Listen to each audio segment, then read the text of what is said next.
É a noite de 26 de junho de 1940. Em Bucareste, o Ministério das Relações Exteriores da Romênia recebe um telegrama codificado de Moscou.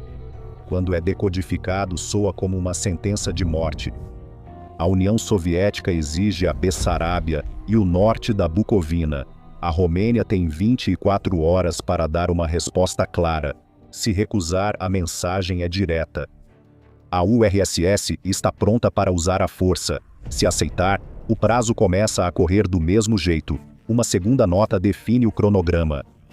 A evacuação começa em 28 de junho e a Romênia tem 4 dias para retirar seu exército e administração. Os romenos cederam e aceitaram o ultimato. Mas por que a Romênia entregou a Bessarábia tão facilmente, enquanto a Finlândia lutou por suas terras apenas alguns meses antes? Como um país poderia abrir mão de 17% do seu território e de quase 4 milhões de pessoas apenas porque lhe pediram isso? Primeiro, o que é a Bessarábia e por que era uma questão tão complicada? A Bessarábia, na costa noroeste do Mar Negro, fazia parte historicamente do Principado da Moldávia. Por séculos esteve sob o domínio indireto do Império Otomano. E no século XVIII, tornou-se uma fronteira de conflito entre os otomanos e os russos, o que fez com que a Bessarábia fosse ocupada várias vezes por tropas russas. Por fim, com o Tratado de Bucareste em 1812, os otomanos cederam o território entre os rios Prut e Dniestre para a Rússia. Como o Principado da Moldávia não teve voz ativa, a região passou a fazer parte do Império Russo. O domínio russo sobre a Bessarábia duraria mais de um século, mas com um contratempo. Após a derrota da Rússia na Guerra da Crimeia, o Tratado de Paris de 1856 obrigou a Rússia a devolver o sul da Bessarábia à Moldávia como parte dos termos de paz. Isso foi um grande problema, já que um dos motivos da anexação era o acesso ao rio Danúbio. Em 1859, a Moldávia e a vizinha Valáquia se unificaram para formar os Principados Unidos da Romênia, um estado etnicamente romeno, que ainda era vassalo do Império Otomano. Em 1877, durante a Guerra Russo-Turca, eles se rebelaram contra os otomanos para estabelecer a independência total da Romênia. A Rússia, sempre ansiosa por uma maneira de prejudicar os otomanos, ofereceu seu apoio na esperança de ganhar território do Império decadente. A guerra resultou no colapso de grande parte do poder otomano nos Balcãs, o que chamou a atenção do restante da Europa, que interveio para traçar as novas fronteiras territoriais da região. O Tratado de Berlim resultante reconheceu a independência da Romênia, Sérvia e Montenegro. No entanto, também tirou da Romênia o sul da Bessarábia e o devolveu aos russos em troca da região da Dobruja. A Romênia não ficou satisfeita, mas não teve escolha a não ser aceitar os termos. O resultado dessa confusão de tratados e mudanças territoriais foi que tanto a Rússia quanto a Romênia sentiram que tinham um direito legítimo sobre a Bessarábia. A Rússia alegava reconhecimento legal de suas reivindicações pelo Tratado de Berlim, enquanto a Romênia via o tratado como uma traição aos seus interesses e citava a grande maioria romena na Bessarábia como base para sua reivindicação legítima. A maioria romena na Bessarábia ficou inquieta sob o domínio russo nas décadas seguintes. Os nacionalistas romenos ganharam apoio significativo do povo e do governo local, até que, em 1917, tiveram sua chance. A eclosão da Revolução Russa e a implosão do Império Russo deram à Bessarábia a oportunidade de se libertar. Um Conselho Nacional foi estabelecido e uma nova República Democrática da Moldávia foi declarada. Temendo reações russas e bolcheviques, o Conselho convidou a Romênia para fornecer proteção militar. Em janeiro de 1918, tropas romenas avançaram e colocaram toda a Bessarábia sob controle romeno. Em 27 de março, o Conselho aprovou uma união completa com o Reino da Romênia. A Romênia foi um dos principais beneficiários da reorganização da Europa após a guerra. Além de ter seu controle sobre a Bessarábia, reconhecido por algumas grandes potências, a Romênia também recebeu outros territórios, incluindo a Transilvânia e a Bucovina, devido ao colapso do Império Austro-Húngaro. A Rússia, no entanto, não aceitou isso. Apesar de ter se rebelado contra o antigo sistema imperial, a URSS ainda se sentia com direito a todo o antigo território imperial. Para eles, a Bessarabia estava sob ocupação romena. No entanto, a Revolução e a Guerra Civil haviam deixado a URSS enfraquecida, e ela já não estava em condições de pressionar sua reivindicação sobre o território disputado. Então, isso explica por que a Bessarabia era disputada. Como então Romênia e URSS tentaram resolver a questão? O status quo na Bessarabia se manteve durante a década de 1920 e a maior parte da década de 1930. Romênia e URSS estavam ambas vinculadas ao arcabouço pós-Kellogg-Briand de renúncia à guerra. A Romênia assinou o pacto em 1928, e ele entrou em vigor regionalmente através do Protocolo Litvinov, em 1929. Mas a disputa pela Bessarabia permaneceu sem solução. Relações diplomáticas formais entre a Romênia e a URSS só foram estabelecidas em 1934, e mesmo depois disso as relações eram cautelosas e um tanto tensas. A URSS recusou-se a reconhecer a legitimidade da reivindicação da Romênia, mas algumas relações diplomáticas e comerciais continuaram. A Romênia também enfrentou tensões com a Hungria e a Bulgária por causa de territórios. Cercada por 3 vizinhos potencialmente hostis, não é de se estranhar que a Romênia tenha buscado aliados estrangeiros. A elite romena tinha uma forte inclinação pela França, e Paris estava ansiosa para construir alianças militares no leste, o que levou a um pacto de segurança entre eles em 1926. A França prometeu proteger a Romênia de qualquer invasão estrangeira como parte de seu cordão sanitário contra um possível inimigo. Ao mesmo tempo, a Romênia também cultivava boas relações com a Alemanha. O maior trunfo da Romênia eram seus campos de petróleo, que permitiram ao país se tornar um dos mais importantes fornecedores de petróleo para a Alemanha. A Alemanha também era o maior parceiro comercial da Romênia, o que aproximava ainda mais os dois países. No final da década de 1930, a Romênia estava praticamente economicamente dependente do comércio com a Alemanha. A Romênia tinha esperanças de que garantir relações fortes, tanto com a Alemanha quanto com a França, a manteria fora de futuros conflitos e proporcionaria proteção suficiente contra a agressão soviética. Mas havia outro país que a Romênia cortejou e que se mostrou decisivo na questão da Bessarabia. A independência da Polônia do Império Russo em 1918 foi provavelmente o desenvolvimento mais significativo no leste europeu após a guerra. Desde o início, Romênia e Polônia tinham naturalmente interesses em comum, e ambas temiam outra agressão russa. As duas nações assinaram tratados extensos em 1921 e 1926 para formalizar sua aliança, e ambas consideravam essa aliança uma parte central de sua política externa, criando uma frente unida contra qualquer agressão na Europa Oriental. A Bessarabia era uma questão menor para os soviéticos do que a Polônia. Moscou era abertamente hostil a Varsóvia e considerava a aliança romeno-polonesa um ataque direto aos seus interesses. Os laços da Romênia com a Polônia, ainda mais do que seu controle sobre a Bessarabia, garantiam que as relações entre Moscou e Bucareste permanecessem frias. Mas, como em muitas questões na Europa, a chegada de Hitler na década de 1930 tornou as coisas muito mais complicadas. A Romênia tentou manter seu delicado equilíbrio entre a Alemanha de Hitler e os aliados ocidentais, mas isso só ficou mais difícil com o tempo. O fator imprevisível na situação, que acabaria por mudar o rumo dos acontecimentos, eram os próprios fascistas da Romênia, a Guarda de Ferro. Fundada na década de 1920, a Guarda de Ferro vinha conquistando apoio de forma constante ao longo dos anos, o que preocupava o governo.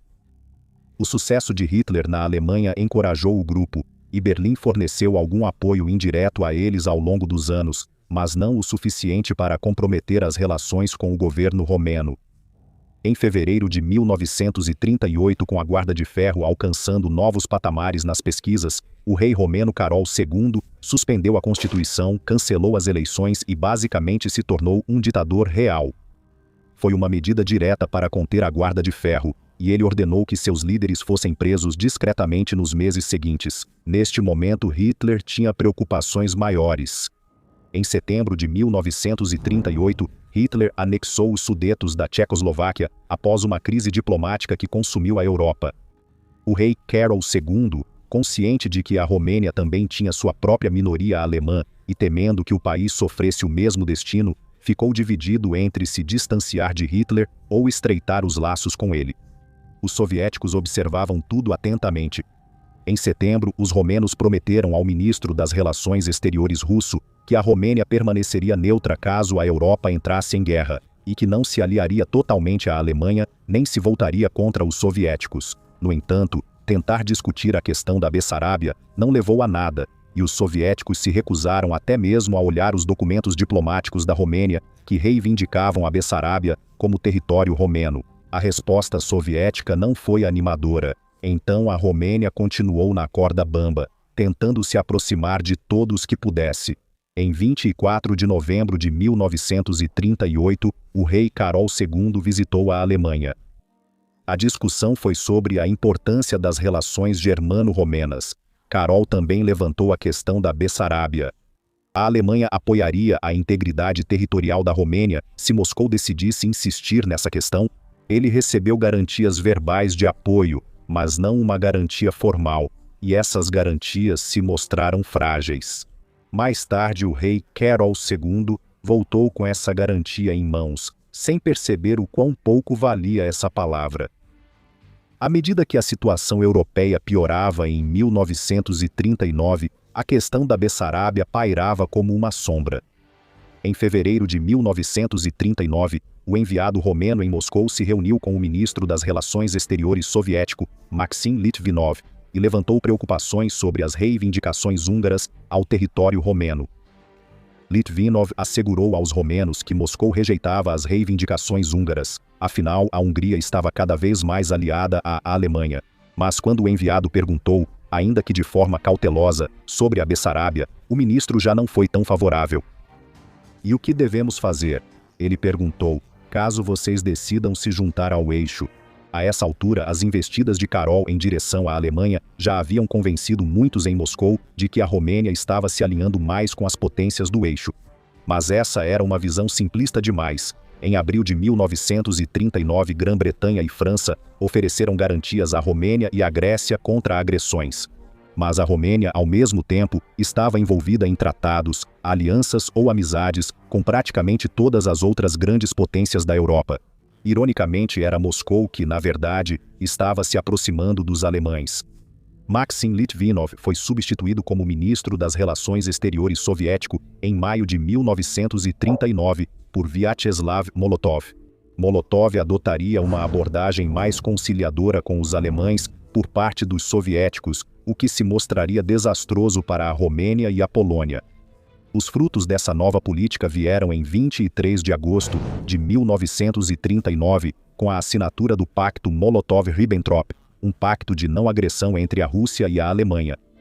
As duas potências juraram não entrar em guerra, permitindo que Hitler e Stalin focassem em seus interesses em outras regiões.